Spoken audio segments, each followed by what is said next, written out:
Assalomu alaykum aziz o'rganuvchilar. Bugun biz media elementlarini o'rganamiz. Ya'ni media nima degani? Bu veb-saytimizga rasm, video, audio va boshqa multimedia kontentlarni qo'shish uchun ishlatiladigan HTML ya'ni teglari. Ya'ni elementlar orqali biz rasm chiqaramiz ekan, video qo'yamiz ekan, sahifamizga chiroyli qilib media elementlarini qo'yamiz ekan. Demak, bizdagi rasmlar, audio fayllar, favicon, multimedia galereya yoki tashqi kontentlar, iframerlar, video fayllar qo'yamiz ekan. Demak, birinchi darsimizda ya'ni bugun birinchi mavzumizda rasm qo'yishni o'rganamiz ekan. Demak, rasm qanday qo'yilar ekan? Image degan tegimiz orqali, ya'ni image degan tegimiz rasm qo'yish uchun ishlatiladi. Ya'ni bu self closing tag, o'zi yopiladigan tag bo'ladi. Ya'ni o'zi yopiladi. Ikkita turi bor, o'zi yopilmaydigan taglar bor, o'zi yopiladigan taglar bor. Ikkitalik taglar bor, yopuvchisi bor taglar, yopuvchisi yo'q taglar bor. Demak, biz rasm qo'yishni rasm qanday qo'yamiz ekan? Rasm qo'yishimiz uchun biz image tagidan foydalanamiz ekan. Image tagining ichidan ikkita nimalar bor ekan? Ya'ni bizda ikkita atribut bor ekan. Ya'ni sintaksis o'zi avtomatik berilgan. Ya'ni birinchisi source, ya'ni rasm manzili. Masalan, fayl yo'li, alt esa muqobil matn. Ya'ni masalan, muqobil matn deganda biz veb-saytimiz ertaga internetda chiqsa, masalan, wallpaper deb yozsak, ko'ryapsiz-a? Kartinka bo'limiga o'tadigan bo'lsak, mana shu joyda bizning veb-saytimiz kelib chiqadi va boyaga alt deb yozib qo'yamiz-ku, ana shu joyda bizning altimiz ishlaydi va keyin veb-saytimizda ko'pincha internet yuklanmay qolsa yoki internet yuklanishda sal tezligi pasaysa, ana shu joylarda mana internetimiz ozroq sal sust ishlayapti yoki mana shu joyda rasm bor deb chiqadi yoki rasmimiz buzilgan bo'lsa. Endi ixtiyoriy atributlar nima? Ixtiyoriy atributlar bu width, height, title, loading degan ya'ni atributlar bo'lar ekan. Endi buni biz o'zimiz amalda sinab ko'ramiz. Ya'ni oldingi Visual Studio kodimizga qaytamiz. Visual Studio kodimizga qaytganimizdan keyin bizda demak bu nechinchi darsimiz bizda hozir 4-chi darsi. Demak index 4 deb ochamiz ekan. Index 4 .html. Index 4.html dedim. Bu menga kerak emas bu taglar.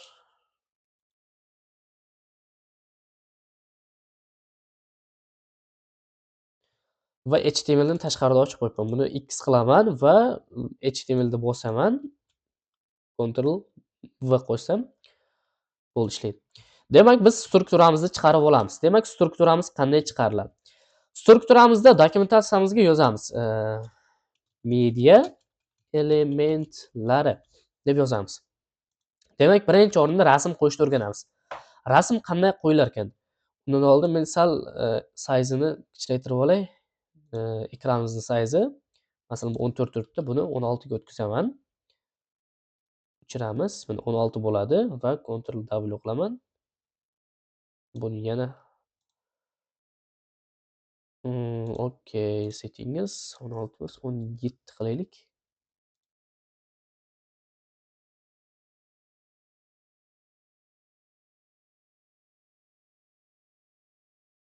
Okey. Mana bizda tayyor holat, yaxshi holat. Xo'p, holatga tushirib oldik. Demak, media elementlarini birinchi image tagini ko'ramiz ekan. Img, ya'ni rasm qo'yish uchun ishlatiladi. Source bu manzili, rasmni qayerdan olishi kerakligini aytiladi. Masalan, bizda BMW degan bizda chiroyli rasmimiz bor. Mana shuni biz qo'yamiz ekan. Tushunyapsiz-a? Oldingi darslar ko'rib o'tadigan bo'lsak, mana rasmni, mana source faylni ulash uchun va rasm galeriya ulash uchun ham ketaveradi. Ctrl bilan prebelni bosamiz. Ctrl bilan prebel degani Ctrl bilan bo'sh joy tashlaymiz-ku, uzun. Klaviaturamiz uzun. Masalan, tugmachasi. Ana shuni bossak chiqadi. BMW ni qo'shamiz. Endi buni o'zimiz veb-saytda tashrif buyurib ko'radigan bo'lsak, okey. Mana bizda rasmimiz chiqdi. Biz 100 holatda saqlaymiz. Buni 100 maksimal deb. Mana bizda rasmimiz chiqdi.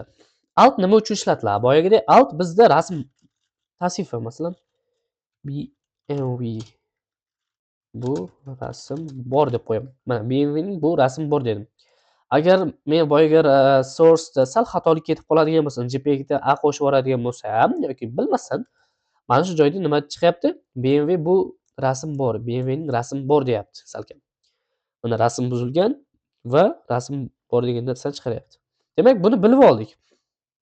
Buni o'chirib tashlayman.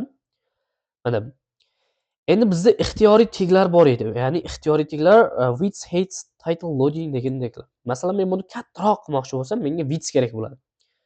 Altdan keyin width qo'ysam bo'ladi. Width masalan 700 qo'yaylik. 700 qo'yadigan bo'lsa, yoki kichikroq ekan. Bir 1000 qilaylik. Mana bizda kattalashdi, ko'rdingmi? Va boshqa qator taglar ham shuni ishlaydi. Width, height, title, loading ishlaydi. Hammasini ko'rib o'tasiz. Demak, bizdagi rasm formatlari qanaqa rasm formatlari yaxshi tushadi bizda? Ya'ni JPEG, ya'ni fotografiyalar uchun kichik hajm sifati yuqori bo'ladi. Sifat yo'qotadi. Ya'ni kichik hajm sifatni yo'qotadi. Keyingisi PNG, ya'ni shaffof fonlar uchun katta hajmda sifatda saqlanadi. Ya'ni PNG orqa fonni orqalayapti. Keyingisi GIF, ya'ni animatsiya uchun ishlatiladi. Animatsiyalar bo'ladi, 556 ta rang animatsiyasi bo'lishi mumkin, farqi yo'q. Keyingisi SVG, ya'ni vektor grafika, masshtablanadi, kichik. Shularni biz 4 ta rasm tiplarini ko'proq ishlatamiz. Ya'ni rasm tip deganda mana orqasida JPEG deb turibdi-ku, ana shunaqa tiplarni aytayapti hozir bu yerda. Endi maslahatni ko'rib o'tamiz ekan. Maslahat bizga qanaqa maslahat berar ekan? Web uchun rasmlarni optimizatsiya qiling. JPEG formatlarini JPEG fotografiyalar uchun PNG shaffof elementlar uchun ekan.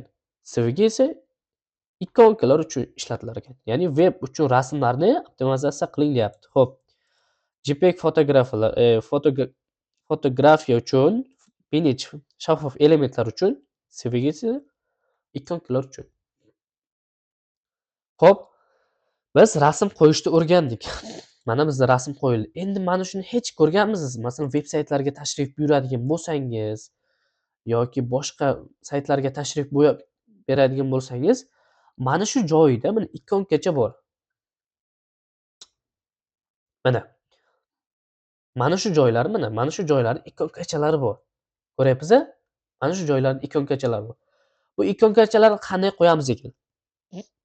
Ikonkachalarni qanday qo'yishni endi biz favicon degan bo'limimiz bor ekan. Ya'ni favicon, ya'ni sayt ikonkasini qo'yish uchun ishlatiladi.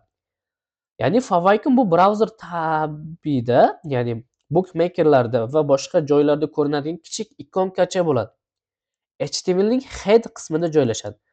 Ya'ni HTMLning mana bizda xohlagancha favicon qo'ysak bo'lar ekan, xohlagan stilimizda, xohlagan turimizda mana favicon xohishimizga qarab. Endi masalan boyagi bu rasmni biz favicon qilib qo'yamiz ekan. Ya'ni title dan keyin link qo'shamiz ekan. Linkka hrefga boyagi vmn qo'shamiz. Railga style sheetning o'rniga icon deb qo'shsak ham bo'ladi. Icon deb qo'shsak, mana bizda nimamiz chiqdi? Ikonkamiz chiqdimi? Mana shu ikonkalarni shu yusinda yoki qo'ysak ham bo'ladi. PNG farqi yo'q. Shunga o'xshash oddiy qo'yib qo'ysak ham bo'lar ekan. Bu joyda sizga HTML da batafsil ma'lumot berilgan. Mana favicon o'lchamlari, asosiy o'lchamlari qanaqa, Apple da farqi yo'q. Hammasini o'qib chiqasiz. Keyin tushunasiz. Maslahatni ko'rib o'tadigan bo'lsak, favicon generator vositalaridan foydalaning. realfavicon-generator.net kabi saytlar barcha kerakli o'lchamlarga favicon yaratadi. Mana real shu veb saytimizga tashrif buyuradigan bo'lsak, bizda favoikonlarning juda ko'p qismlarini mana chiroyli qilib tasniflab berar ekan. Men bu saytni o'zimizning Telegram guruhimizga mana o'zimning sahifamga tashab qo'yaman. .net deb tashab qo'ydim. Shunday kirib bemalol kirib olishlaringiz ham mumkin. Demak, endi video elementlar qanday bo'ladi? Ya'ni video elementlar qanday qo'yish mumkin? Brauzerimizga video element. Masalan, bu bitta veb saytni ko'radigan bo'lsak, mohirdev.uz mohirdev yoki mohirdev. Mana mohirdevda bizda avtomatik video bor. Mana shuni biz endi veb saytimizga qanday video shaklda qo'yamiz? Mana shu videoni men yuklab olaman mana. O'ng tugmani bossam mana Meni inglizcha save video as. Qayerga yuklasin? Masalan, bizda D-diskda bizning hozir darslar onlaynda HTML papkamiz bor. HTML papkamizda save qilsin. Bizda yuklandi. Yuklandi.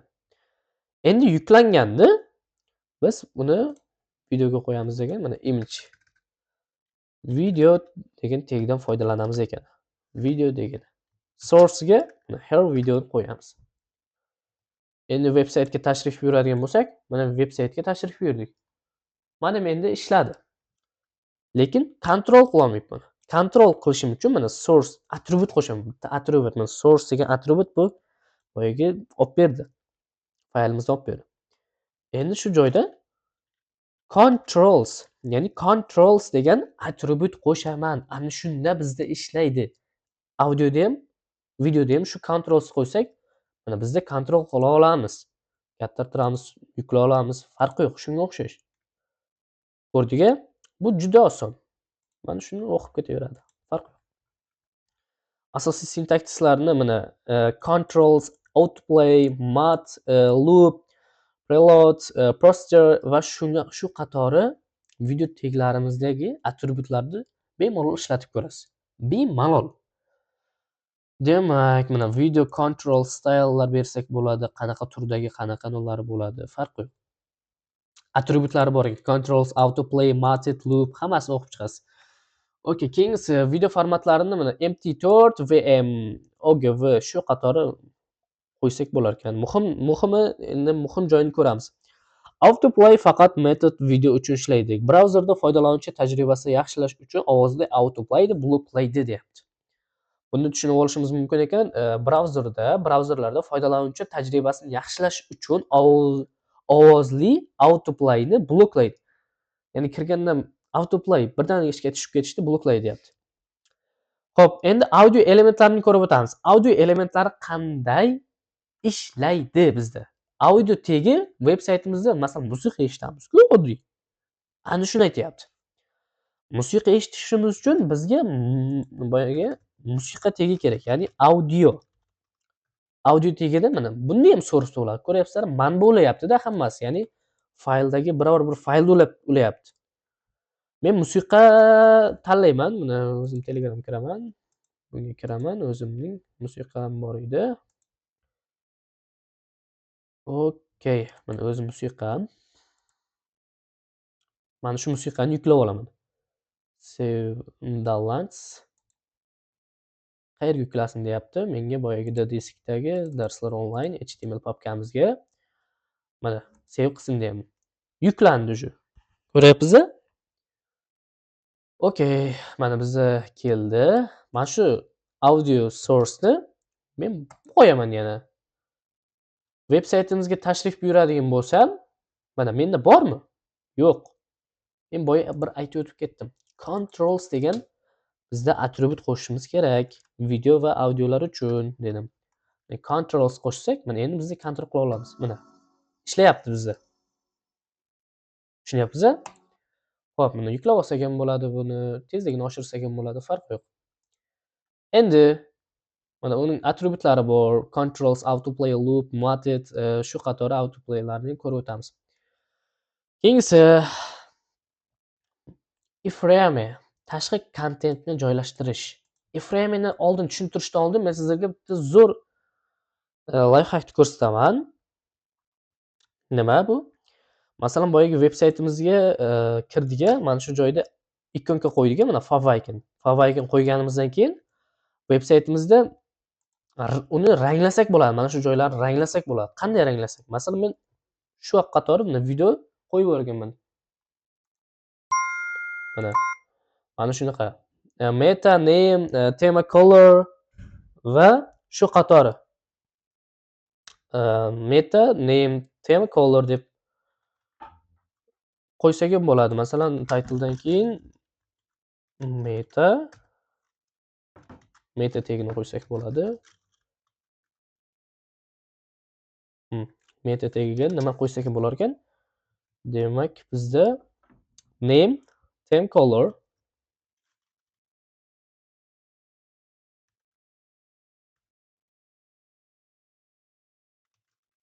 theme color va bizda colorning o'zining rangi content, ya'ni content masalan red deb qo'y, qizil. Bizda veb-saytimizda o'zgarish kerak. Asosiy, ya'ni telefon veb-saytimizga o'tganda o'zgarish kerak. Telefonga o'tganingizda bu o'zgaradi avtomatik. Okay. Undan keyingisi iframe nima? Iframe degani masalan YouTube'dagi veb-saytimizdagi masalan YouTube bo'ladi-ya. YouTube'dagi videolarni biz veb-saytda jonlantiramiz. Buni uchun qanday qilamiz? Masalan, men bitta oddiy video olay, bitta videoni bosdim. Bu video shu joyda qaysi joylarini qilamiz? Mana shu joyda поделиться degan tugmamiz bor. Поделиться degan tugmamizda Store with degan joyimiz bor. Store with degan joyimizni bosamiz. Mana bizda iframe degan tegimizni keltirib chiqardi. Video недоступный deyapti. Video chiqib ketishi mumkin emas deyapti. Boshqa video qidiramiz. Masalan, buni qidiramiz. Bunga yana store with mana iframe. Bu olindi. Mana shu tegni ko'chirib olamiz. Ya'ni nusxalab olamiz. Ctrl S va kodimizga qaytamiz. Audiodan keyin Ctrl V qilaman. Ya'ni tushdi iframe. Media elementlarimizni ko'radigan bo'lsak, bizda hozir bu kelib chiqadi. Qaytadan ochamiz. Bu yoqdan ham ochamiz, ishlaydi. Iframe ishlab, mana bizning iframeimiz, video tegimiz. Mana internetimizga qarab tez ishlaydi yoki internetingiz asta bo'lsa, shunga qarab tez ishlab ketadi. Bu videomiz chiqadi albatta. Mana shu YouTube'dagi video qo'yish deyiladi. Mana bosamiz. Eshitsak bo'ladi, xohlagancha o'zimizni musiqamiz kattartirsak bo'ladi. Kattartirish qanaqa bo'ladi? Mana shu joyda width degan, height degan tegimiz orqali kattariladi. Xo'p, endi buni o'rgandik. O'rganganimizdan keyin nimalar, yana bizda nima o'rgansak bo'ladi? Ya'ni Halov veb-saytimizga qaytib o'tamiz. Bu joyda to'liq batafsil ma'lumot olasiz. Iframe atributlari, mashhur iframe misollarini ko'rib o'tasiz. Undan keyin endi bizda iframe'da Google xaritamizni qo'shsak bo'lar ekan, ya'ni Maps. Google xaritani qanday qo'shamiz ekan? Google xaritani qo'shishim uchun men maps.com ga tashrif buyurib olaman.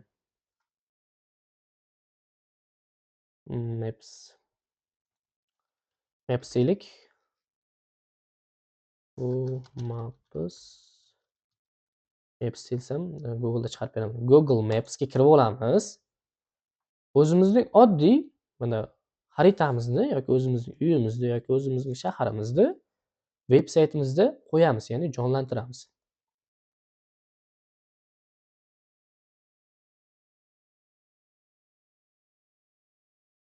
Okay, bu Google xaritamiz menda internet sal sustligi sababli asta ochilyapti. Mana shu joyda masalan o'zimizning Google xaritamizni qo'ysak bo'lar ekan. Masalan, Baxmalni bosaylik, Baxmal yoki Bulung'ur deylik. Bulung'ur dedim. Endi Bulung'ur zonani chiqarib bersa kerak hozir. Xuddi bu ham iframe orqali bir xil qo'yiladi. Xuddi поделиться degan joyi bor, xuddi bunga o'xshab Sarayt kod degan joyi bor. Mana shu orqali qilinib ko'riladi. Kodimiz mana shunday iframe orqali tushadi bu ham. Bu kodi ham. Hop, bu ochilib o'tirgancha undan keyin keyingisini ko'rsataman. Ya'ni endi tashqi kontentlarni ko'rsak ham bo'lar ekan. Tashqi kontent qanday bo'lar ekan? Masalan, iframe'ning o'zini yozamiz.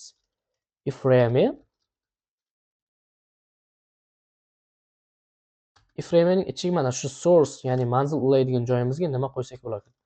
Masalan, kunuz ulab qo'yamiz. https kunuz sayti kun.uz sayti. Va kun.uz saytini ulagandan keyin width degan atribut qo'shaman. Widthni masalan bir 1000 piksel qilaylik. Height'sini Buni ham bir 700 qilaylik. Endi buni natijasini ko'radigan bo'lsam, mana menda natijasi Kunuz veb-saytimda mana shu ichida chiqarib berdi. Agarda mana shu Kunuzni olib tashlasam, mana o'zi oddiy bo'lib qoladi. Oddiygina to'rtburchak chiqadi. To'rtburchak ham chiqmasa, men frame borderni 5 ga yoki 10 ga urib qo'ysak ham bo'ladi. Mana ko'rdingmi? To'rtburchak veb-saytimizda ko'rinyapti. Kunuzni qo'yadigan bo'lsam, mana Kunuz veb-saytim chiqdi. Xohlagan veb-sayt qo'ysangiz bo'ladi. Xohishingizga bog'liq. Mana boyagi bulung'ur chiqdi. Endi mana shu bulung'urni bosmay, mana shu joyda поделиться degan joy bor. Ko'ryapsizmi? Ulashish. Bitta bosamiz. Mana bizda ulashishni ko'rdik-a? Mana shu joyda выстраивание karты degan joy bor. Mana shu joyda mana bizda iframe tagini kelib chiqardi. Iframe source, width va copyright html qo'yib olamiz. Copyright html qo'yib olgandan keyin avtomatik kodga o'tib buni joylaymiz. Joylaganimizdan keyin mana bizda xaritamiz ham kelib chiqadi. Mana internetimizga qaraydi. Kelib chiqishi ko'proq. Mana xaritamiz ham kelib chiqdi. Ko'ryapsiz-a? Mana xaritamiz ham kelib chiqdi. Bit setini ko'tartirib, chiroyli ko'rib olishingiz ham mumkin. Endi mana xavfsizligi, iframe xavfsiz emas. Uncha muammolar bilan tekshirishda muammosi bor. Uni ham o'qib chiqasiz. Endi darsdagi topshiriqni qiling. Mana shu joydagi har bir berilgan topshiriqlarni bajarib boring va uyga vazifani ham qilib, yaxshi ideal tarzda, masalan, sun'iy intellektga tashlab, to'g'rimi, noto'g'rimi deb chiroyli qilib o'zingizga buni tekshirtirib oling. Keyingi darslarga ko'rishguncha, xayr.